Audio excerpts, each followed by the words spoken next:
Ici, ils vont tripler la capacité de ce site.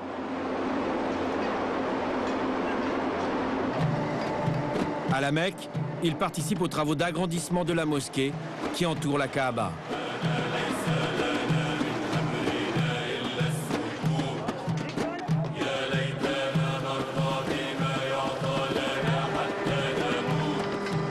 Un réaménagement qui va permettre d'accueillir de 3 à 4 millions de personnes au même moment, au même endroit.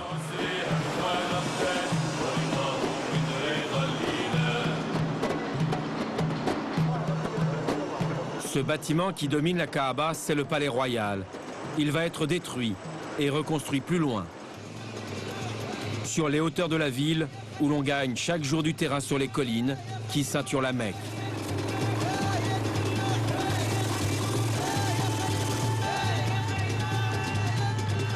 Ici, le mètre carré de terrain constructible est le plus cher au monde. Entre 120 et 150 000 euros, 10 fois le prix du mètre carré sur les Champs-Élysées. 120 à 150 000 euros pour une concession valable uniquement pendant 25 ans. Et les promoteurs se bousculent, des Saoudiens, des Koweïtiens, des Qataris. Les places sont chères et toujours plus convoitées. Mais seuls les musulmans sont autorisés à investir ici. 5 tours de 40 étages vont voir le jour avant 2010. La majorité de ces travaux ont été confiés par la famille royale au groupe Ben Laden. À titre exceptionnel, nous avons été autorisés à filmer leur siège, tout en marbre. Dans le hall, les maquettes des 2 grandes mosquées saintes. Le groupe est le plus gros entrepreneur du Moyen-Orient. Depuis le 11 septembre 2001, la famille Ben Laden fuit les médias. C'est leur porte-parole qui nous reçoit. Ces projets sont d'une grandeur inouïe. Que ce soit celui de la mosquée ou de la Kaaba. Ils ont été salués par la presse internationale. De tels projets entre les mains d'un seul groupe, c'est unique au monde. Et c'est au service des pèlerins. Ce n'est pas pour l'argent que nous faisons cela, mais bien pour tous les pèlerins et tous les musulmans du monde entier.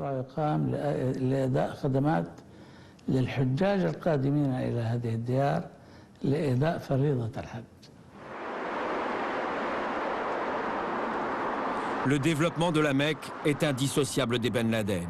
C'est leur groupe qui a construit la majorité des tours qui encerclent la grande mosquée, comme la tour Zemzem. Nous retrouvons Abderrahman Belgat.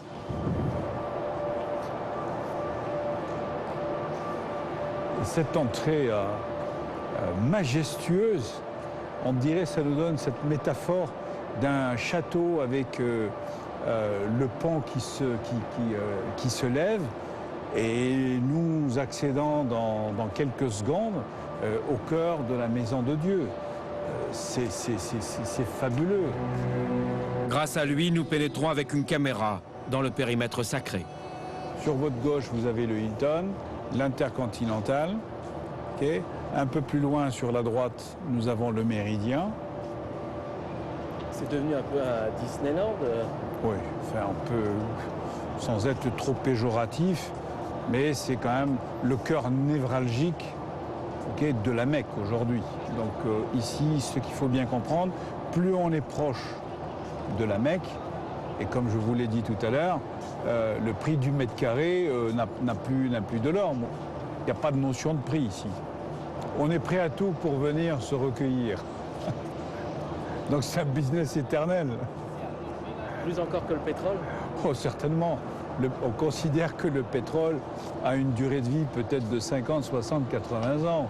Mais si vous prenez aujourd'hui, en termes de prospective, l'horizon 2050, on prévoit quand même un doublement de la population musulmane, c'est-à-dire de 1,3 aujourd'hui à 2,5.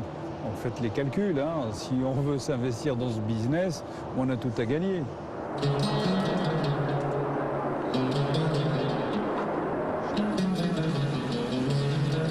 Un business éternel. Les Saoudiens en sont désormais convaincus. Pour la première fois, ils organisent un forum sur le tourisme religieux. Et pour donner encore plus d'éclat à l'événement, c'est le prince Naïf, frère du roi Abdallah, ministre de l'Intérieur et président de la Commission suprême du tourisme, qui vient ouvrir ce forum.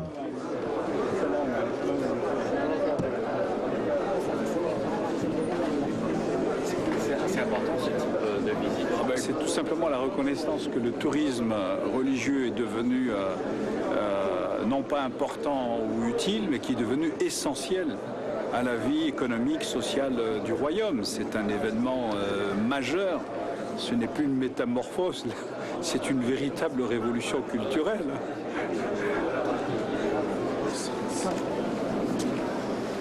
Dans son discours, le prince Naïf dira « Le tourisme religieux est l'un des piliers de l'économie », un peu comme le grand pèlerinage pour la religion musulmane. En Arabie Saoudite, un tel discours est forcément suivi des faits. C'est une nouvelle ère qui commence.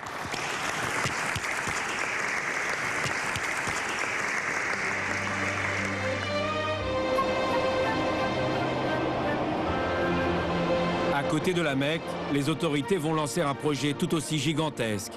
C'est la ville touristique du roi Abdallah, une ville prévue pour 700 000 pèlerins qui souhaitent investir et s'implanter autour de la ville sainte.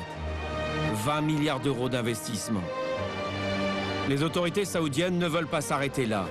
Les perspectives économiques du pèlerinage leur donnent des ailes. Elles lancent à moins de 5 km de Médine la construction d'une nouvelle ville, en plein cœur du désert. Une ville qui devrait accueillir près de 200 000 habitants. Plus de pèlerins, c'est plus de clients. Dans moins de 20 ans en Arabie Saoudite, le tourisme religieux aura supplanté les revenus de l'or noir.